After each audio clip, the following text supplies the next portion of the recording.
COVID-19 රෝග තත්ත්වය ගෝලීය වසංගතයක් කියන සාධකයත් එක්ක අපි විශේෂයෙන්ම රට තුළ රෝගය ඉතා හොඳින් කළමනාකරණය කරගන්න උත්සාහ කිරීමේදී ලෝකයේ තුල මේ වෙනකොට කොවිඩ් සම්බන්ධයෙන් මතුවලා තියෙන අවදානමත් සැලකිල්ලට අරගෙන තමයි රටක් විදිහට අපේ උපක්‍රමශීලී ප්‍රවේශයන් අපි සකස් කරගත යුත්තේ. ඒතර ගෝලීය වසංගත තත්ත්වය මේ වෙනකොට ලෝකේ පුරා ඉතාම තීව්‍ර අවධියක් කරා ගමන් කරමින් තියෙනවායි කියන එක තමයි ජාත්‍යන්තර ජනමාධ්‍ය වාර්තාකරණයේ යෙදී සිටින ආකාරය පිළිබඳ විශ්ලේෂණය කරන ඕන කෙනෙකුට තේරෙන්නේ. සමස්ත රෝගීන් ගාන ලෝකේ පුරා කෝටි 7කට ආසන්න ගානකට ලං වෙමින් තියෙනවා. ඒ වගේම තමයි මරණ සංඛ්‍යාව ලක්ෂ 16කට ආසන්න වෙමින් තියෙනවා. ලෝකයේ තුල රෝගීන් වාර්තා වීමේ ලයිස්තුව ගත්තාම රටවල් විදියට ගත්තාම ඇමරිකා එක්සත් ජනපදයේ තමයි උඩින්ම ඉන්නේ. ඊගාවට යුරෝපීය රටවල් සහ ඉන්දියාවේ අපිට අසල් ලෙස ඉන්දියාවේ තියෙන අවදානම අපිට ලේසියෙන් බැහැර කරන්න බෑ. ඇමරිකා එක්සත් ජනපදයේ හැම තප්පර 30කටම සැරයක් කොවිඩ් මරණයක් සිද්ධ වෙන තැනට ආසාදනයේ ඇමරිකා එක්සත් ජනපදයේ තීව්‍ර වෙලා තියෙනවා. ඊයේ දවස් වෙනකොට ඇමරිකා එක්සත් ජනපදයේ ඉතිහාසය තුළ වාර්තාගත වෙච්ච දවසකට වාර්තාගත වෙච්ච වැඩිම කොවිඩ් මරණ සංඛ්‍යාව 3243ක් වගේ ප්‍රමාණයක් පහුගිය පැය 24 කාලය තුළ ඊයේ දවසේ වාර්තා වුණා ඇමරිකා එක්සත් ජනපදයෙන්. සමස්ත වාර්තාවෙන් රෝගීන් ගාන 2 ලක්ෂ ඉක්මවා දින ගණනාවක් දැන් එක දිගට වාර්තා වෙමින් තියෙනවා. එතකොට මේ තියෙන තත්ත්වය විශේෂයෙන්ම ලෝක සෞඛ්‍ය සංවිධානයේ පවා අනුමාන කරනවා මේ ලැබිලා තියෙන දෙසැම්බර් මාසය තුල ඊටාම භයානක අඩියකට ලෝකේ පුරා ගමන් කරන්න පුළුවන් රෝගීන් සංඛ්‍යාව වගේම මරණ සංඛ්‍යාව ඊටාම ඉහළ මට්ටමකට ලෝකේ පුරා ගමන් කරන්න පුළුවන් කියලා. ඒකට ප්‍රධාන හේතු දෙකක් බලපානවා කියලා එයයි කියනවා. පළවෙනි එක තමයි එළඹෙන උත්සව සමය. විශේෂයෙන්ම නත්තල් උත්සවය ලෝකේ පුරා වැඩිම පිරිසක් සමරන උත්සවයක් බවට පත් වෙලා තියෙන තත්ත්වය යටතේ ඊගාවට නව අවුරුදු උදාවක් එනවා ජනවාරි 1 වෙනිදා. ඒක මුළු ලෝකෙම සමරනවා. ඊට අමතරව අපි ගත්තාම යුරෝපයට සහ ඇමරිකා එක්සත් ජනපදයේ වගේ රටවල් වලට මේ දෙසැම්බර් මාසයේදී එළඹෙන සීත කාලයත් එක්ක රෝගේ ව්‍යාප්ත වෙන්න අවශ්‍ය සුදුසු වාතාවරණයක් ඒ රටවල් වල නිර්මාණය වීම සහ විශේෂයෙන් වැඩිහිටි ජනගහනය අතර මරණ සංඛ්‍යාව ඉතා ඉහළ මට්ටමකට යා හැකි කියන කාරණය ඒ අය මේ වෙනකොට පුරවකථන කරලා තියෙනවා. එතකොට ලෝකයේ අවදාන මේ විදිහට ඉහළ යන අතරතුරේදී ලංකාව තුලත් අපි විශේෂයෙන්ම දකිනවා පහුගිය සති දෙක වගේ කාල සීමාව තුල දවසින් දවස තත්ත්වයේ සංකීර්ණ තැනකට ගමන් කරනවායි කියන කාරණය. අපි දවසකට හොඳ කළා ගෙදර යවන රෝගීන් සංඛ්‍යාවට වඩා වැඩි ගාණක් අලුතෙන් රෝගීන් විදිහට හඳුනා ගැනීම හරහා දවස ගානේ යම් ප්‍රමාණයක් අපේ රෝහල් පද්ධතියට රෝගීන් එකතු වෙමින් තියෙනවා. සමහර දවස් වලට මේ එකතු වෙන රෝගීන් ප්‍රමාණය 400 සීමාවත් ඉක්මවා යන තත්ත්වයක් තියෙනවා. ඒතර ඒක ඊටාම අභියෝගාත්මකයි. අපේ පද්ධතිය බිඳ වැටෙන්නේ නැතුව අපිට ඉදිරියට ගෙන යාමට අපි සුව කළා ගෙදර යවන රෝගීන් ගාන සමාන වුණොත් යම් දවසක අලුතෙන් හඳුනා ගන්න රෝගීන් එහෙමනම් අපිට ලොකු තදබදයක් රෝහල් පද්ධතිය තුල ඇති වෙන්නේ නැහැ. අනිත් පැත්ත සිද්ධ වුණොත් ඒ කියන්නේ හොඳ වෙලා ගෙදර යන ගානට වඩා විශාල සංඛ්‍යාවක් දෛනිකව වාර්තා වෙන්න ගත්තොත් එහෙම විශේෂයෙන්ම අපිට ලොකු අභියෝගාත්මක තත්යකට මුහුණ දෙන්න වෙනවා සෞඛ්‍ය පද්ධතිය රැකගෙන මේ ගමන යන්න. ඒතකොට සමස්තයක් විදිහට රටේ තත්ත්වය ගත්තාම 30000කට වැඩි රෝගීන් පිරිසක් මේ වාර්තා වෙලා තියෙනවා. ඒක ඊටාම අපි සැලකිල්ලෙන් කළමනාකරණය කරගන්න ඕන. මොකද 30000 තියෙන ඉලක්කම මේ අපි ලෝකේ පුරාම අපේ අත්දැකීම් පාදක කරගත්තාම අපිට ලෝකේ පුරා රටවල් වල මේ රෝගීන් වාර්තා වෙන පැටර්න් එක එහෙම නැත්නම් රටාව අපි අධ්‍යයනය කරලා ගත්තාම අපිට පේන්න තියෙන දේ තමයි යම් රටක් 30000 සීමාව රෝගීන් පැන්නට පස්සේ ඊටාම ශීඝ්‍ර ව්‍යාප්තියක් ලෝකේ අනිත් හැම රටකම අපි දැක්කා. ඒ නිසා විශේෂයෙන්ම අපේ රට තුලත් දැන් 30000 සීමාව පැන්නට පස්සේ අපිට ලොකු අභියෝගයකට මුහුණ දෙන්න තියෙනවා. ලෝකේ අනිත් රටවල් වල වුණා වගේ තත්ත්වයක් ඇති නොවෙන්න අපි කටයුතු කිරීම. මොකද අනිත් ලෝකේ රටවල් වල 30000 පැන්න ගමන් 30000 ඉඳන් 40000ට වෙන්න 40000 ඉඳන් 50000ට එන්න ඊටාම කෙටි කාල සීමාවන් තමයි ගිහිල්ලා තියෙන්නේ. ඒතකොට ලංකාව තුලත් දැන් මේ වාර්තා වෙන ස්වභාවයන් ගත්තාම එතෙන්ට ගමන් කරමින් තියනවාද කියන සැකය සමහර දෙනෙකුට මතුවෙන්න පුළුවන්. ඒ සැකය සාධාරණයි. මේක තව සනාථ කරන කාරණයක් තමයි අපි ගත්තාම ඔක්තෝබර් මාසේ මැද වෙනකොට අපි ලෝකේ පුරා රටවල් 220ක මේ රෝගීන් වාර්තා වෙන ප්‍රමාණයන් බලලා ශ්‍රේණිගත කිරීම කරනවා ලෝකේ පුරා වැඩියෙන්ම කොවිඩ් තියෙන්නේ කොයි රටේද අඩුවෙන්ම කොවිඩ් තියෙන්නේ කොයි රටේද කියලා. ඒක වැඩියෙන්ම තියෙන්නේ අංක 1ට ඉන්නේ ඇමරිකා එක්සත් ජනපදයේ. ඒතර මේ පිළිවෙලට අපි හැදුවාම ඔක්තෝබර් මැද වෙනකොට අපි හිටියේ මේ ශ්‍රේණිගත කිරීම වලදී 147 වෙනි තැන. ඔක්තෝබර් මැද වෙනකොට ඒ කියන්නේ 220ක් අතරින් 147 වෙනි තැන ඇමරිකාව පළවෙනි තැන අපි 147 වෙනි තැන හිටියේ. නමුත් ඊයේ වෙනකොට තත්ත්වය තමයි අපි 295 වෙනි තැන දක්වා ඉදිරියට ඇවිල්ලා තියෙන රෝගීන් වාර්තා වීමත් එක්ක. ඒ කියන්නේ අපි මාස එකහමාරක වගේ කෙටි කාල සීමාවක් ඇතුළත ස්ථාන 52ක් ඉදිරියට ඇවිල්ලා තියෙන නරක පැත්තට. ඒ කියන්නේ රෝගීන් වාර්තාවෙන් වැඩි වීම පැත්තට. ඉතින් ඒ නිසා ඊටාම පැහැදිලිව යම් අවදානම් තැනක අපි ඉන්නවයි කියන එක අපි පැහැදිලි කරගන්න ඕන. ඒ වගේම සංකීර්ණ තැනකට අපි රටක් විදිහට ගමන් කරමින් තියෙනවයි කියන එක අපි පැහැදිලි කරගන්න ඕන. විශේෂයෙන්ම මෙච්චර දවසක් අපි කතා කරපු කේන්ද්‍රයේ වෙච්ච බස්නාහිර පළාත කොළඹ දිස්ත්‍රික්කය සහ මහා නගර සභා සීමාව CMC කලම් මියුනිසිපල් කවුන්සිල් ඒරියා එක එහෙම නැත්නම් මහා නගර සභා සීමාව ආශ්‍රිතව තිබිච්ච අවදානම යම් මට්ටමකට එතනින් එළියට ව්‍යාප්ත වීමේ අනතුරක් මේ වෙනකොට මතුවලා තියෙනවා. දැන් උදාහරණ විදිහට අපි කොළඹ නගර සභාවට දුන්න අවධානයට සමාන අවධානයක් මේ වෙනකොට බණ්ඩාරගම අටලුගම ප්‍රදේශය සඳහා දෙමින් තියෙනවා. ජනගහනය එතන අඩු වුණත් ලොකු රෝගීන් ප්‍රමාණයක් වාර්තා වෙන්න ඉඩකඩක් නිර්මාණය වෙමින් තියෙනවා බණ්ඩාරගම ප්‍රදේශය තුල. ඊළඟට මහනුවර මහයියාව බෝගම්බර ප්‍රදේශය ගැන අපි එතන රෝගී පොකුරු නිර්මාණය වෙමින් තියෙනවා. ඒතර ඒක ගැන අපි අවධානය යොමු කරමින් තියෙනවා. මෙච්චර දවසක් අපි අවධානම අඩුයි කියලා කතා කරපු නැගෙනහිර පළාතේ අක්කරේපත්තු සමන්තුරේ කල්මුනේ අම්පාර ප්‍රදේශවල රෝගී පොකුරු බිහිවීමේ අනතුරක් ගැන අපි කතා කරමින් ඉන්නවා. ඇහැලියගොඩ රත්නපුරේ ඇහැලියගොඩ දිවුරුම්පිටිය ප්‍රදේශයේ කර්මාන්තශාලාවක් ආශ්‍රිතව වාර්තා වෙච්ච ප්‍රමාණය දැන් 200 සීමාව ඉක්මවා වාර්තා වෙමින් තියෙනවා. පුත්තලමෙත් ඒ වගේ තත්ත්වයක් තමයි තියෙන්නේ. යම් ප්‍රමාණයක් රෝගීන් ගාල්ලෙත් ඒ වගේ තත්ත්වයක් මතුවෙමින් තියෙනවා.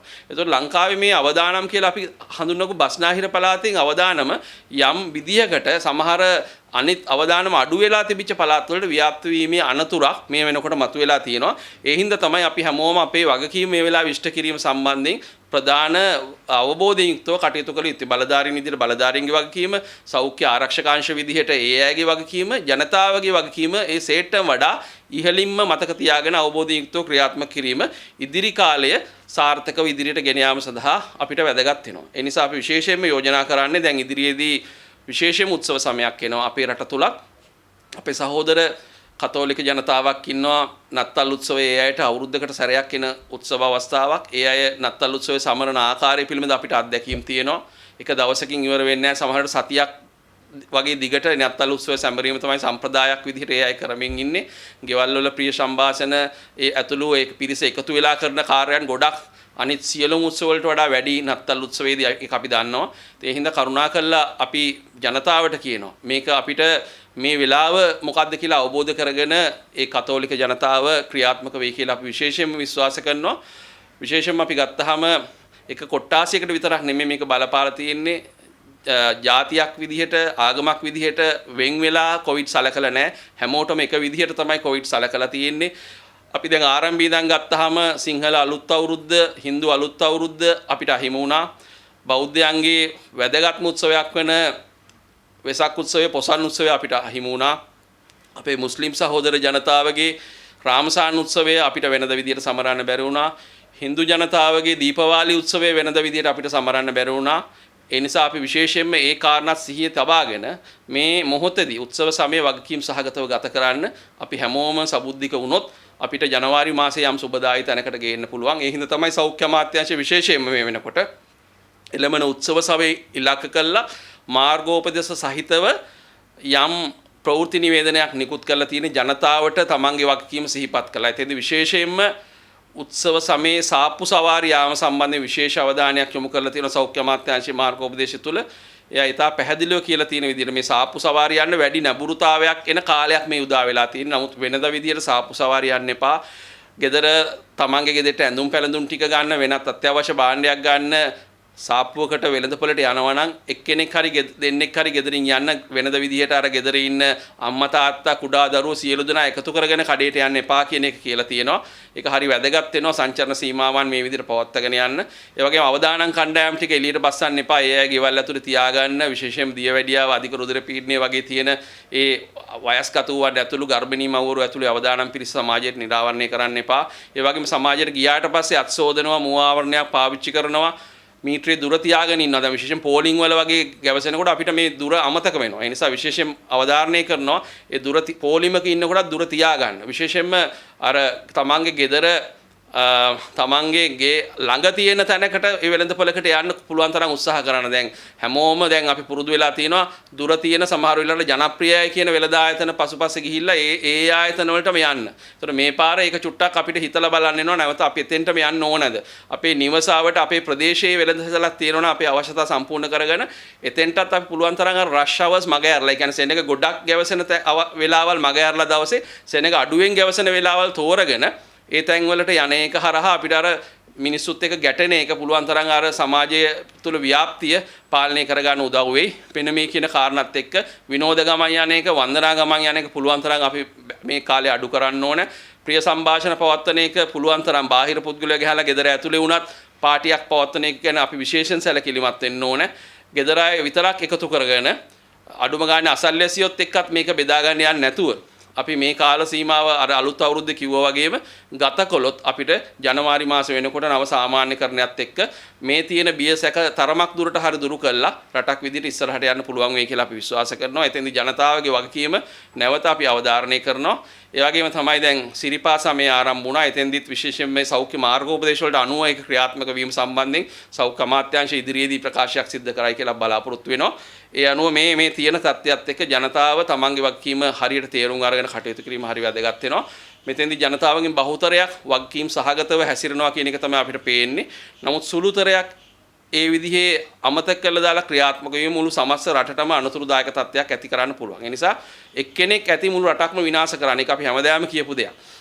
PCR පරීක්ෂණය කළාට පස්සේ ඔබ ඉන්න තැනම ඉන්න කියලා පැහැදිලිවම සෞඛ්‍ය අවවාද තියෙද්දි කොළඹ PCR එක කළා අනුරාධපුර යනවනම් කොළඹ PCR එක කළා කුරුණෑගල ගාල්ලේ මාතර යනවනම් ඒ ඔබ මුළු සමාජයේම තමයි අනතුරට හෙලන්නේ. දැන් ආසන්නතම දින කිහිපය තුලත් ඒ වගේ සිද්ධි අපිට වාර්තා වුණා. කොච්චර කියලත් අවබෝධයක් නැතුව එහෙම නැත්නම් අවබෝධයක් තිබිලා නොසලකිලිමත් විදිහට මේ අවස්ථා ගත කරන කාලයක් අපි සමහර දෙනෙක්ගෙන් අපි දකිනවා. ඉතින් ඒක සමස්ත රටටම අනතුරුදායක තත්ත්වයක්. ඒ නිසා අපි විශේෂයෙන්ම ඉදිරි උත්සව සමයේදී බොහෝ දෙනෙක් අහන දෙයක් තමයි සංචරණ සීමා පනවයිද රට වහයිද ලොක්ඩවුන් කරයිද කියලා. මං හිතන්නේ බලධාරීන්ට කිසිදු අවශ්‍යතාවයක් නැහැ එහෙම කරන්න. රජයට කිසිදු අවශ්‍යතාවයක් නැහැ එහෙම කරන්න. ජනතාව වගකීම් සහගතව හැසිරෙනවා නම් විශේෂයෙන්ම රට විවෘත කළ නව සාමාන්‍යකරණයත් එක්ක ඉස්සරහට යන්නේ කොහොමද කියන එක තමයි සෞඛ්‍ය වෘත්තිකයෝ විදිහට අපිත් කල්පනා කරන්නේ. ඒ නිසා එතෙන්ට පාර කපන්න, එතෙන්ට ගමන් කරන්න ජනතාවගේ මේ මොහොතේදී වගකීම් සහගත හැසිරීම හරි වැදගත් වෙනවා. ඒ නිසා අපි විශ්වාස කරනවා ජනතාව මේ කියන පණිවිඩ හරියට ග්‍රහණය කරගෙන තේරුම් අරගෙන අවබෝධයෙන් යුක්තව ක්‍රියාත්මක වුණොත් සංචරණ සීමා තවදුරටත් දැඩි කරන්න අවශ්‍යතාවයක් නැති වෙන එකක් නැහැ. රට ලොක්ඩවුන් කරන්න, ප්‍රදේශ හුදකලා කරන්න, තවදුරටත් ව්‍යාප්ත කරන්න අවශ්‍ය වෙන එකක් නැහැ. දැනට හුදකලා කරලා තියෙන ප්‍රදේශ පවා රෝගීන් වාර්තා වෙන ස්වභාවයේ සැලකිල්ලට අරගෙන හුදකලා බවින් ඉවත් කරන්න අවශ්‍ය කටයුතු මේ වෙනකොට සකස් වෙමින් තියෙනවා. ඒ නිසා අපි ජනතාවෙන් ඉල්ලනවා නව සාමාන්‍යකරණයත් එක්ක මේ සංකීර්ණ තත්ත්වය යටතේ රෝගීන් දවස ගානේ ලොකු ප්‍රමාණයෙන් වාර්තා වෙන තත්ත්වයන් මැද්දේ වුණත් ඔබට සහන සලසන්න රට විවෘත කරන්න සාමාන්‍ය ජන ජීවිතයේ නව සාමාන්‍යකරණයත් එක්ක ඉස්සරහට ගෙනියන්න අවශ්‍ය මාවත විවෘත කරන්න තමයි අපි හැමෝම උත්සාහ කරමින් ඉන්නේ. එතෙන්දී ඔබේ සහයෝගය හොඳට ලැබුණොත් ජනවාරි මාසයේ මුල සතිය වෙනකොට මේ තියෙන තත්ත්වයන් කළමනාකරණය කරගෙන නැවත වතාවක් අපිට නව සාමාන්‍යකරණයත් එක්ක අපේ සෞඛ්‍ය පුරුදු පවත්වා ගනිමින් ඉස්සරහට යන්න පුළුවන්කම ලැබේ රටක් විදියට. ඒත් එක්ක මම හිතන්නේ PCR පරීක්ෂණය සම්බන්ධයෙන් අපි කාරණා කිහිපයක් කිව්වා. ඒක තමයි ධාරිතාව මුලින් වැඩි කරගන්න ඕන, අපේ ප්‍රශස්ත මට්ටමට ප්‍රමාදය අඩු කරගන්න ඕන, ගුණාත්මක භාවය වැඩි කරගන්න ඕන කියන කාරණය. එතෙන්දී විශේෂයෙන්ම දුෂ්කර ප්‍රදේශ අපිට PCR පරීක්ෂණය කරගන්න බැරි වෙන තැන් කිහිපයක් අපේ මේ වෙනකොට අවධානය යොමු වෙලා තියෙනවා. ඒකෙන් ප්‍රධාන තැනක් තමයි බණ්ඩාරගම අටලුගම ප්‍රදේශයේ අපි මේ සම්බන්ධයෙන් කතා කළා. එතෙන්දී ප්‍රජානායකයන් මැදිහත් වෙලා යම් ප්‍රමාණයකට තිබුණට වඩා සාර්ථක ප්‍රතිඵල ගෙන දෙන තැනකට අටලුගම ප්‍රදේශය ගෙනියන්න පුළුවන් වුණා. නමුත් ඊයේ දවස් තුල නැවත අපිට යම් අවාසනාවන්ත තත්ත්වයක් අපි දැක්කා. විශේෂයෙන්ම යම් ගමක් තෝරගෙන ඒ ග්‍රාමීය නිලධාරී කොට්ටාසිය තුල අහමු පරීක්ෂණ කරගන්න යාමේදී 400ක ප්‍රමාණයක් බලාපොරොත්තු වෙද්දී මුලින් කිව්වා 22ක් කියලා. නමුත් මම අද උදේ කතා කළාම දැනගන්න ලැබුණා හවස් වෙනකොට 50ක වගේ ප්‍රමාණයක් PCR කරන්න පුළුවන් වෙලා තියෙනවා. එතකොට මේක සතුටුදායක තත්ත්වයක් නෙමෙයි. ඒ නිසා අපි විශේෂයෙන්ම අපි දිගටම මේ ජනතාවට ඇඟිල්ල දික් කරනවටත් වඩා ඒකත් අපි ජනතාවට මේක අවබෝධ කරගන්න කටයුතු කිරීමත් වැදගත් වෙනවා. එතෙන්දී ප්‍රජානායකයන්ගේ සහයෝගය අත්‍යවශ්‍ය වෙනවා. ඒ සඳහා අපි අතර මැද්දේදී අපිට ලැබිච්ච සහයෝගය නැවත අපිට මේ ප්‍රජානායකයන්ගෙන් ලැබෙයි කියලා අපි බලාපොරොත්තු වෙනවා. මොකද සෞඛ්‍ය කාර්යමණ්ඩලය තාම කැපවීමෙන් ඉන්නවා ඒ තත්ත්වය කළමනාකරණය කරගන්න. ප්‍රදේශයේ තුර තවදුරටත් රෝගේ ව්‍යාප්ත නොවන තැනට කටයුතු කරන්න. ප්‍රදේශයෙන් එළියට දැන් අපි දැක්කා මේ අටලුගමින් එළියට අටලුගමත් එක්ක සම්බන්ධකම් පවත්වයි කියන පදනමින් බුලත් සිංහල ගමක කරපු PCR පරීක්ෂණ වලත් පොසිටිව් කිහිපයක් ආවා. කියන්නේ 20කට වැඩි ප්‍රමාණයක් පොසිටිව් වුණා. ඒ නිසා අපිට කළුතර දිස්ත්‍රික්කයට මේක ව්‍යාප්ත වෙන එක වළක්වන්න, ලංකාවේ අනිත් තැන් වලටත් මේ තත්ත්වය ව්‍යාප්ත වෙන එක වළක්වන්න විශේෂයෙන්ම අපේ උපක්‍රමශීලී ප්‍රවේශයන්හි යම් වෙනසක් සිදු කළ යුතුයි කියලා අපි විශේෂයෙන් බලාපොරොත්තු වෙනවා. ජාතික මට්ටමේ සහයෝගය අටලොගම් ප්‍රදේශයේ වැඩ කරන වෘත්තිකයන් සඳහා මීට වඩා ඒ සම්බන්ධීකරණය ලැබිය යුතුයි කියලා අපි විශ්වාස කරනවා. විශේෂයෙන් මේ ප්‍රදේශයට ගිහිල්ලා අඩුම ගානේ ජාතික මට්ටමින් කණ්ඩායමක් මේ ප්‍රදේශවලට යවලා එතන ඉන්න සෞඛ්‍ය කාර්ය මණ්ඩලයට සහයෝගය ලබා දීම අත්‍යවශ්‍යයි කියලා අපි විශ්වාස කරනවා. මොකද ඒ අය ඊටාම කැපවීමෙන් වැඩ කරමින් ඉන්නවා. නමුත් ඒ අයගේ සීමාවෙන් බාහිරට සමහර ප්‍රශ්න ගිහිල්ලා තියෙන තත්ත්වය යටතේ වසංගත රෝග විද්‍යාංශයේ මේ අටලොගම් වගේ දුෂ්කර ප්‍රදේශ සම්බන්ධ කියන්නේ ජනතා සහයෝගය ලබා ගැනීම සම්බන්ධයෙන් ගැටලු ඇති වෙලා තියෙන තැන් සම්බන්ධයෙන් විශේෂ අවධානයක් යොමු කළා. ඒ තැන් වලට අලුත් උපක්‍රමශීලී ප්‍රවේශයක් හඳුන්වලා දීලා කටයුතු කළ යුතුයි කියලා අපි විශ්වාස කරනවා. මොකද මේක පබ්ලික් හෙල්ත් ඉමර්ජන්සි එකක් නිසා මහජන සෞඛ්‍ය උග්‍ර ගැටලුවක් නිසා අපි මේ තාක්කල් මහජන සෞඛ්‍ය විෂයන් ගොඩක් අපි ජයග්‍රහණය කරපු රටක්. අපි පෝලියෝ තුරන් කරපු, මැලේරියාව තුරන් කරපු, රුබෙල්ලා නැති කරපු රටක්. එතකොට අපි ඒ සියලුම ඒ ව්‍යාපෘතිවලදී ඒ කාර්යයන් කළ ඉලක්ක වලට යනකොට ජනතාවගේ සහයෝගයත් එක්ක තමයි අපි එතෙන්ට ගියේ.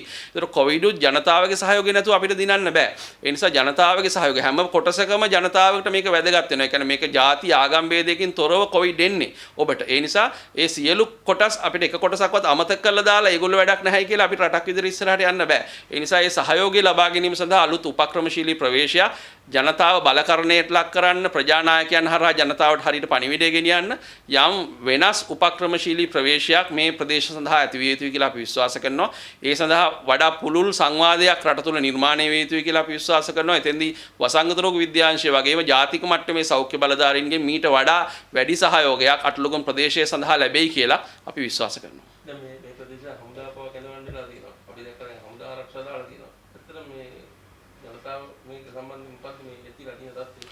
ඇත්තටම හමුදාව සහ පොලිසිය යොදවන්න සිද්ධ වුණේම ඒ අපේ සෞඛ්‍ය කාර්ය මණ්ඩලයේ ආරක්ෂාව පිළිබඳ ප්‍රශ්නයක් මතුවෙච්ච හින්දා. ඒතර ඒක අහඹු සිද්ධියක් විදිහට වඩා අපිට මේ මතුවෙන්න තිබිච්ච අවදානම සම්බන්ධයෙන් බිහිවෙච්ච සැක සංකා සහ ඒ වෘත්තිකයන්ගේ මහජන සෞඛ්‍ය පරීක්ෂක මහතුරු ඇතුළු ඒ කණ්ඩායමේ තිබිච්ච සැක සංකා සහ ඒ ප්‍රදේශය තුළ ඇත්ත වශයෙන්ම නිර්මාණය වෙච්ච සමහර සාධකත් එක්ක තමයි අපිට හමුදාව යොදවන්න සිද්ධ වුණේ.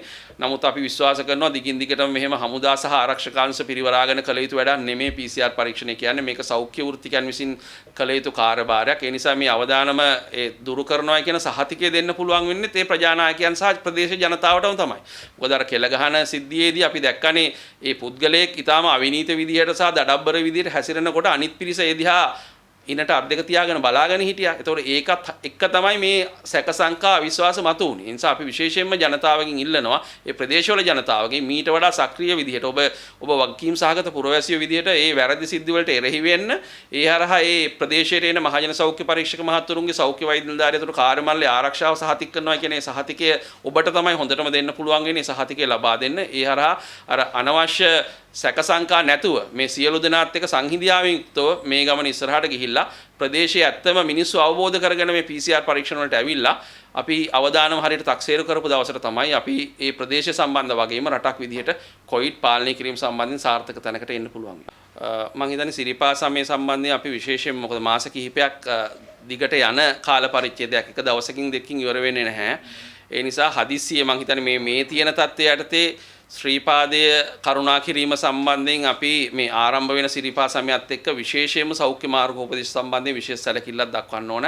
මම දැක්කා සෞඛ්‍ය අමාත්‍යාංශ නියෝජ්‍ය අධ්‍යක්ෂක ජෙනරාල්තුමා ඊටාම් පැහැදිලිව කියනවා මේ මොහොත මේ සිරිපා කරුණා කිරීම සම්බන්ධයෙන් ලොකු පිරිසක් ගිහිල්ලා කටයුතු කිරීම සඳහා සුදුසු තත්ත්වයක් නැහැ. විශේෂයෙන්ම මුවාවරණය පැලඳගෙන සිරිපා ඒ කන්ද නගින ඒ කාරණය සම්බන්ධයෙන් ප්‍රායෝගික ගැටලු වෙනවා. වයස්ගත වූවන් සිරිපාදේ යන්න ගත්තොත් එහෙම සෙනගත් එක්ක ඒක ප්‍රශ්නයක් එනවා. ඒකට ක්‍රමවේදයක් හදලා තියෙනවා. මම දැක්කා දිස්ත්‍රික් ලේකම්තුමා සහ ඒ සම්බන්ධයෙන් තියෙන කමිටු ක්‍රියාත්මක වෙමින් යනවා. ඒක සෞඛ්‍ය අමාත්‍යාංශයත් එක්ක වඩා හොඳින් සම්බන්ධීකරණය කළා අවශ්‍ය සීමා තුල මේ අත්‍යවශ්‍ය මේ අපි චාරිත්‍ර විදිහට සමරන දේවල් සමරමින් අර ජනතාව ලොකු එකතු වීමකින් තොරව මේ මොහොතේ සිරිපා කරුණා කිරීමේ කටයුත්ත සිද්ධ වෙනවා නම් හොඳයි. සමහර විට ඔබ වගකීම් සහගතව හැසිරුණොත් මේ සිරිපා සමය එක දවසකින් දෙකකින් ඉවර වෙන්නේ නැහැ. ජනවාරි පෙබරවාරි මාර්තු ඒ දක්වාම යනවා. ඒ නිසා ඒ කාල සීමාව වෙනකොට සමහරවිට පෙබරවාරි මාර්තු වෙනකොට ඔබට සමහර විට සිරිපා යන්න පුළුවන් වාතාවරණයක් එන්න පුළුවන්. ඔබ අද වගකීම් සහගතව හැසිරුණොත් රටක් විදිහට අපි හොඳ තැනකට ගියොත්. ඒ නිසා එතෙක් විවසීමෙන් කටයුතු කරන්න. ඒ නිසා මේ සිරිපා සමය වගේම අනිකුත් අපි පොදු කටයුතු සම්බන්ධිනුත් ඒ මාර්ගෝපදේශ අනුව ක්‍රියාත්මක වෙන්න කියන එක තමයි රජයේ වෛද්‍යාරික සංගම විදිහට අපි ඉල්ලන්නේ. මරණ සංඛ්‍යාව අපි දැක්ක පළවෙනි රැල්ලේදී ඉතාමත් අඩුයි. දැන් මේ වෙනකොට රෝගීන් ප්‍රමාණයට වගේම මරණ සංඛ්‍යාව දිනපතා වාර්තා වීමක් දකිනවා. ඇත්තටම මොකද මේ දෙවෙනි පාර මෙච්චර මේ මරණ වාර්තා වීම සිද්ධ වෙන්නේ? ඔව් මං හිතන්නේ ඒ කාරණේත් අපි දවස ගානේ සමාලෝචනය කරමින් තමයි යන්න ඕන. දැන් වෙනකොට මරණ 146ක් සිද්ධ වෙලා තියෙනවා. ඔබ කියපු විදිහටම පළවෙනි රැල්ලේදී එහෙම නැත්නම් මාර්තු වෙලේ ඉඳන් අපි ඔක්තෝබර් මුල වෙනකම්ම අපිට මරණ 13යි වාර්තා වුණේ මාස 7කටම වගේ. නමුත් එතනින් පස්සේ මේ මරණ 13 දැන් 133ක් මේ දෙවෙනි රැල්ල ආශ්‍රිතව වෙලා තියෙනවා. ඒ දෙවෙනි රැල්ලෙත් නොවැම්බර් පළවෙනිදායින් පස්සේ තමයි අති බහුතරය. නොවැම්බර් මාසෙ විතර මරණ 107ක් විතර සිද්ධ වෙලා තියෙනවා. ඒක දෙසැම්බර් මාසෙ තුලත් මේ ගත වෙච්ච දවස් කිහිපය ඇතුළත දවසකට මරණ 4ක් 5ක් සිද්ධ වෙන තැනට ගිහිල්ලා තියෙනවා. ඒ නිසා විශේෂයෙන්ම අපි ඉදිරි කාල සීමාව මරණ අඩු කර ගන්නවද නැද්ද මේ සියල්ල සඳහා තමයි අපි තීරණය කළේ මරණ සමාලෝචන කමිටුවක් සෞඛ්‍ය අමාත්‍යාංශය තුල පත් කළ යුතුයි කියලා. ඒ කමිටුව පත් කළා. ඒ කමිටුවේ වාර්තා දෛනිකව ජනතාවට මේ කොහොමද මේ මරණ සිදු දැන් හොඳම උදාහරණේ ළමා රෝහල ආශ්‍රිතව දවස් 20ක බිලින්දෙක්ගේ මරණය අවාසනාවන්ත තත්ත්වයක්. ඒතර ඒ කොහොමද එහෙම සිද්ධ වුණේ මේ සම්බන්ධයෙන් මොකද්ද සෞඛ්‍ය අමාත්‍යාංශ සමාලෝචන කමිටුව හොයාගත්තේ මේ වගේ මරණ ඉදිරියේදී වළක්ව ගන්න මොන වගේ ක්‍රියාමාර්ග වලටද යන්නේ? දැන් මෙතන යම් ප්‍රමාදයක් ඒ දරුවා රෝහල්ගත කිරීමේදී ඇති වෙලා තියෙනවද? එහෙම නැත්නම් දැන් ඒ දරුවගේ අම්මයි තාත්තයි දෙන්නම නෙගටිව් වෙලා තියෙද්දි දරුවට කොහොමද වැළඳුනේ? ඒ අම්මටයි තාත්තටයි කලින් රෝගේ වැළඳිලා හොඳ වෙලා තිබිච්ච කණ්ඩායමක්ද? නැත්නම් ඒ අම්මටයි තාත්තටයි ඉදිරියේදී නැවත PCR එකක් කරලා නැවත තහවුරු කරගත යුතුද? මේ සියල්ල මොකද දැන් ඒ අය හොඳ වෙලා තියන අය නම් ඒ අයට ඇන්ටිබොඩි ටෙස්ට් එක කළොත් එහෙම ප්‍රතිදේහ පරීක්ෂාව කිරීම හරහා හඳුනා ගන්න පුළුවන් කලින් රෝගේ ආසාදනය වෙලා හොඳ වෙච්ච ඒ යුවලද්ද ඒ අම්මයි තාත්තයි දෙන්න කියලා. ඒතකොට ඒ වගේ ක්‍රම තියෙනවා හඳුනා ගන්න. ඒතකොට ඒවා කොයි තැන්වලදී පාවිච්චි කරන්න කියලා තාක්ෂණිකව අපි අගීමට ලක් කළ යුතුයි. ඒ කියන කාරණාත් එක්ක මේ වැළැක්විය හැකි මරණ මොනවද? වළක්වන්න බැරි වෙන මරණ මොනවද කියලා අපි වෙන් කරගෙන ඒ ප්‍රමාදයන් සිද්ධ වෙච්ච තැන් හඳුනගෙන දැන් ඒ ජනතාවගේ පැත්තෙන් මොන වගේ ප්‍රමාදයන් සිද්ධ වුණේ රෝහල් ගත කිරීම සඳහා ගෙදර ඉඳන් රෝහලට ගෙන යන අතරමඟදී මොන වගේ ප්‍රමාදයන් සිද්ධ වුණේ වාහනයක් හොයාගන්න බැරි වුණාද වාහනේ ගත වෙච්ච කාලය වැඩි වුණාද ඊගාවට රෝහලට ආවට පස්සේ යම් අතපසුවීම් සිද්ධ වුණාද මේ සියල්ලම වෙන වෙනම හැම මරණයක් සම්බන්ධයෙන් සිද්ධ කිරීම මේ මරණ සමාලෝචන කමිටුව පත් කිරීමෙන් අපි අපේක්ෂා කළා අතුරු වාර්තාවක් බාර දෙනවා අපි දැක්කට එතනින් එහාට මේ කමිටුව හරහා දෛනිකව යම් තොරතුරු යාවත් කාලින කිරීමක් අපි දකින්නේ නැහැ ඒ නිසා අපි කරුණාකරලා සෞඛ්‍ය අධ්‍යක්ෂක ජෙනරාල්තුමාට කියනවා මේ වාර්තාව දෛනිකව අරගෙන මේ කමිටුව හරහා ඉදිරියේදී මේ වගේ මරණ සිද්ධ වෙන එක වළක්වන්න අපි ප්‍රධාන අවධානය යොමු කළ යුතුයි මරණ වාර්තා වෙලා තියෙන විදිහට තැන් විදිහට ගත්තාම වැඩිපුරම වෙලා තියෙන්නේ කොළඹ දිස්ත්‍රික්කය ඇතුලේ එතනොත් කොළඹ නගර සභා සීමාව ඇතුලේ සමස්ත රටේ වෙච්ච මරණ වලින් 50%කට ආසන්න ප්‍රමාණයක් කොළඹ නගර සභා සීමාව ඇතුලේ ඒ නිසා අපි විශේෂයෙන් මේ තැන් ඉලක්ක කළා මේ විශේෂ ජනගණනත්වයේ වැඩි අවදානම් කණ්ඩායම් වැඩිපුර ඉන්න ප්‍රදේශ සම්බන්ධ ඉලක්ක කළා අලුත් උපක්‍රමශීලී ප්‍රවේශයක් අපි සකස් කළ යුතුයි මරණ ඉදිරියේදී වළක්වගෙන කටයුතු කරන්න මොකද රෝගීන් වාර්තා වෙන ස්වභාවයත් එක්ක මේ හඳුනා ගැනීමත් එක්ක ඉදිරි කාලය තුළ යම් අනතුරක් ඇති වෙලා තියෙනවා මරණ සංඛ්‍යාවත් යම් ඉහළ වගේකට යන්න මම හිතන්නේ මේ අපි හැමෝම දැස් දැල්ලා බලා ඉන්න එකක් තමයි මේ කොවිඩ් වලට එන්නතක් සකස් වෙයි එහෙම නැත්නම් එන්නතක් සඳහා නොමැති කියන කාරණය. එතෙන්දී විශේෂයෙන්ම මේ වෙනකොට දැන් අපි කතා කරලා තියෙන ඇමරිකා එක්සත් ජනපදයේ විසින් නිෂ්පාදනය කරපු එන්නත රටවල් කිහිපයක මේ වෙනකොට හදිසි අනුමැතියක් යටතේ ලබා දීම සිද්ධ කරමින් යනවා විශේෂයෙන්ම එංගලන්තයේ. එතකොට එංගලන්තය තුල ලක්ෂ 4ක් වගේ ඉන්න වැඩිහිටි ජනගහනයෙන් කොටසකට ඒ වගේම ජාතික සෞඛ්‍ය සේවාව තුල එංගලන්තයේ ඉන්න ඉදිරිපෙළ සේවා සපයන වෛද්‍යවරු ඇතුළු කාර්ය මණ්ඩලයට මේ එන්නත් ලබා දීමේ කටයුතු ආරම්භ කරලා තියෙනවා. එතකොට මේ එන්නත් ගැන අපි කතා කිරීමේදී විශේෂයෙන් වැදගත් වෙනවා කාරණා කිහිපයක් අපි අවධාරණය කරන එක. එකක් තමයි මේ එන්නත් කිසිවක් මේ අපි කතා කරන එන්නත හෝ වෙනත් අනිත් අවසන් අධීර වලට ඇවිල්ලා තියෙන එන්නත් කිහිපයක්ම තියෙනවා ඒකක් එකදු එන්නතක් හෝ මේ දක්වා අවසන් අනුමැතිය ලෝක සෞඛ්‍ය සංවිධානයෙන් ලැබිලා නැහැ. ඒ නිසා එන්නත් වල ආරක්ෂිත බව පිළිබඳ තවමත් ගැටලුවක් තියෙනවා. ඊගාවට මේ එන්නත් වල අතුරු ආබාධ පිළිබඳ තාම අපි අධ්‍යයනය කරමින් ඉන්නේ. ඒ හින්දා තමයි ලෝක සෞඛ්‍ය සංවිධානය මේ සම්බන්ධයෙන් කියන්නේ මේ අවශ්‍ය ප්‍රිකෝෂන්ස් එහෙම නැත්නම් මේ එන්නත් ලබා දීමේදී අවශ්‍ය කරන මේ වටපිටාව සකස් කරගෙන එන්නත ලබා දෙන්න. මොකද අවසන් අනුමැතියක් ඒ අය දීලා නැති තත්ත්වයේ යටතේ. ඊළඟට එන ප්‍රශ්නේ තමයි මේ අතුරු ආබාධ මොනවද කියන එක අපි අධ්‍යයනය කරමින් ඉන්නේ. එතෙන්ද විශේෂයෙන්ම දැන් මේ එංගලන්තයේ එංගලන්තය තුල ලබා දෙමින් තියෙන ඇමරිකා එක්සත් ජනපදයේ එන්නතත් එක්ක මතුවෙච්ච සමහර අසාත්මිකතාවයන් නිසා ඒ එන්නත් නිෂ්පාදනය කරන සමාගම්ම දැන් ප්‍රකාශයටපත් කරනවා යම් සැලකිය යුතු ඇලර්ජික් රියැක්ෂන්ස් තියෙනවා නම් එහෙම නැත්නම් අසාත්මික ප්‍රතික්‍රියාවන් මීට පෙර දක්වලා තියෙන පිරිස් වෙත මේ එන්නත ලබා නොදිය යුතුයි කියලා. මොකද මේකේ අත්දැකීම හරි අඩුයි. මොකද සාමාන්‍යයෙන් අපිට ලෝකේ ඊටාම දියුණු තත්ත්වයන් යටතේ පවා මේ දක්වා නිෂ්පාදනය කරලා තියෙන එන්නතක් පළවෙනි අදියරේ ඉඳන් අවසන් අදියරට එන්න අවුරුදු කිහිපයක් ගත වෙලා තිනවා. සමහර එන්නත් අවුරුදු 3 4 5 ගිහිලා තිනවා සාර්ථකම ප්‍රතිඵල එන්නේ. ඒ කියන්නේ අතුරු ආබාධ අධ්‍යයනය කරලා එන්න. නමුත් මේ එන්නත තාම අවුරුද්දක්වත් නැහැ අපි අධ්‍යයනයේ පටන් අරගෙන. ඒ නිසා අනිවාර්යෙන්ම අතුරු ආබාධ පැවතිය හැකි. අපි දන්නේ නැති දේවල් සිද්ධ විය හැකි. ඒ නිසා ඊටාම පරිස්සමින් ඒ කළමනාකරණය කරගන්න ඕන. ලෝක සෞඛ්‍ය සංවිධානයත් ඒකින්ද තමයි මේක තාමත් කල්යල් බලමින් ඉන්නේ මේ සඳහා අනුමැතිය අවසන් අනුමැතිය ලබා දෙන්න. ඒ අවසන් අනුමැතියක් එන තාක්කල් මං හිතන්නේ අපේ වගේ රටකට අපි එන්නත හදිසි වෙලා ගෙන්වා ගැනීම සඳහා අවශ්‍ය කටයුතු කළ යුතුයි කියලා. එතෙන්ද විශේෂයෙන් මේ දක්වා අපි කරමින් සිටින එන්නත ගෙන්වා ගැනීමට අවශ්‍ය පසුබිම සකස් කිරීම. අපි ඒ සඳහා අවශ්‍ය කරන ලොජිස්ටික්ස් සකස් කිරීම. ඒ කියන්නේ ශීතකරණ අවශ්‍ය නම් වාහන අවශ්‍ය නම් එන්නත ප්‍රවාහනය කරන්න ඒ කටයුතු අපි හොඳටම කළ යුතුයි. ඒ වගේම ලෝක සෞඛ්‍ය සංවිධානයේ සමග සම්බන්ධීකරණය කළා ආසන්නතම අවස්ථාවේදී ලෝක සෞඛ්‍ය සංවිධානයේ අනුමැතිය ලැබෙන ආසන්නතම අවස්ථාවේදී අපේ රටේ ඒ තොග ගෙන්වා ගැනීම සඳහා අවශ්‍ය සම්බන්ධීකරණය කළ යුතුයි. ඒ වගේ ලෝක සෞඛ්‍ය සංවිධානයේ ලොකු වගකීමක් පැවරෙනවා. ඒ තමයි සමාජ සාධාරණත්වය සහතික කරන විදිහට මේ එන්නත ලෝකේ පුරා බෙදා දෙන්න ඕනේ. මොකද සීමිත එන්නත් ප්‍රමාණයක් නම් ලෝකේ නිෂ්පාදනය වෙන්නේ. අවසානයේදී මේකේ තරඟකාරීත්වය අසාමාන්‍ය ලෙස ඉහළ යනවා. ඒ හරහා සිද්ධ විය හැකි දෙයක් තමයි අපි වගේ මධ්‍යම ආදායම් රටවල් වලට දුප්පත් රටවල් වලට මේ එන්නත නොලැබී අර තරඟකාරීත්වයෙන් දිනා ගන්න. ඒ කියන්නේ වැඩි මිලක් ගෙවලා මේ එන්නත ලබා ගන්න පුළුවන් රටවල් එන්නත් සියල්ල ලබා ගත්තොත් අපේ වගේ රටවල්ට මුකුත් ඉතුරු වෙන්නේ නැහැ. ඉතින් ඒ හින්දා ලෝක සෞඛ්‍ය සංවිධානයට වගකීමක් තියෙනවා සමාජ සාධාරණත්වය සහතික කළ ලෝකේ පුරා සමානව මේ එන්නත් බෙදා දීම සඳහා මැදිහත් වෙන්න. ඒ වගේම අපේ රටවල් වල රජයන්ට වගකීමක් පැවරනවා. ඒ තමයි ලෝක සෞඛ්‍ය සංවිධානයත් එක්ක සම්බන්ධීකරණය කළා මේ එන්නත අපේ රටට ආසන්නතම මොහොතේදී ගෙන්වා ගැනීමට අවශ්‍ය පසුබිම සකස් කරන්න. ඒ වගේම තමයි මේ එන්නත පිළිබඳ අසාමාන්‍ය විශ්වාසයක් තියලා කටයුතු කිරීමත් ඊටාම වැරදි සහගත ක්‍රියාවක් විදිහට අපි දකිනවා. මොකද තාම මේ නිෂ්පාදනය කරන සමාගම්වත් හරියට කියන්න දන්නේ නැහැ මේ එන්නතක් ලබා දීමෙන් මට දැන් එන්නත දුන්නාට පස්සේ මට ආරක්ෂාව ලැබෙනවායි කියන එක යම් සහතිකයක් තියෙනවා. 90ක 95ක විතර සහතිකයක් තියෙනවා. නමුත් මගෙන් අනිත් අයට මේ ලෙඩේ බෝ වෙන එකේ හරහා වළක්ව ගන්න පුළුවන් වේද? අනිත් පැත්තෙන් මට මේ එන්නත දුන්නාට පස්සේ මගේ ඇඟට ලැබෙන ප්‍රතිශක්තිය ඔරොත්තු දීමේ හැකියාව කොච්චර කාලයක් මගේ ඇඟ ඇතුලේ දරාගෙන ඉන්න තියෙයිද? කොච්චර කාලයක් රඳා පවතීද? සමහර විට මාස 3ක් මාස 6ක් උපරිම තියෙයි. ඒක තමයි දැනට තියෙන අත්දැකීම. එතකොට මාස 6ක් යනකොට නැවතත් එහෙනම් බූස්ටර් ඩෝස් එකක් දෙන්න වෙයිද එන්නතේ? එතකොට මේ එකක්වත් පැහැදිලි නෑ. ඒ නිසා හොඳම දේ මේ මොහොතේදී මේව සම්බන්ධයෙන් අපි මූලික කටයුතු සිදු වෙන්න ඕන. නමුත් මේ මූලික කටයුතු සිදු වෙන අතරතුරේදී පැහැදිලිවම දැනට අපි කියලා දීලා තියෙන මූලික සෞඛ්‍ය ක්‍රමානුකූල පුරුදු කිසිවක් අමතක කරන්නේ නැතුව අපි ඉස්සරහට යන්න ඕන. මොකද ලෝක සෞඛ්‍ය සංවිධානය කියන පරිදි එන්නතක් ආවත් අපිට කාලයක් තව ගත කරන්න සිද්ධ වෙනවා කොවිඩ් එක්ක. එන්නතක් ආව පමණින්ම කොවිඩ් ඉවරයි කියලා අපිට කටයුතු කරන්න බැරි වෙයි. ඒ නිසා එන්නතක් පැමිණෙන තෙක් අනිවාර්යයෙන්ම එන්නතක් ආවට පස්සෙත් යම් සෑහෙන කාලයක් කොවිඩ් එක අපිට ජීවත් වෙන්න වෙනවා. එතෙන්දී මූලික සෞඛ්‍ය පුරුදු වලින් බැහැර වෙන්නේ නැතුව ඒ පුරුදු සමග නව සාමාන්‍යකරණයත් එක්ක ඉස්සරහට ගමන් කිරීම තමයි හොඳම දේ.